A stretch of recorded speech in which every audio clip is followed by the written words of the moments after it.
Hey, what's up? This is Ricardo at Parts People, and in this video, we'll outline the steps for completing a part replacement on your Dell PC.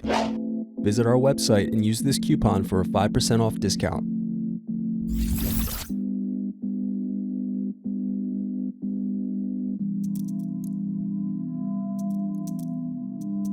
Unscrew and remove bottom base.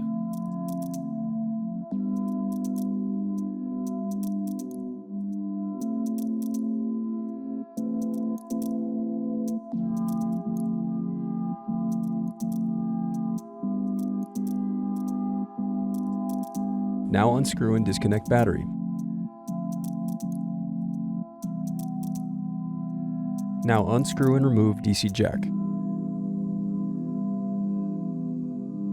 Thanks for watching. Don't forget to like and subscribe if you enjoyed this video. And if you need more, check out this playlist to watch other tutorials for your laptop. You can also click here to find parts for your laptop at partspeople.com.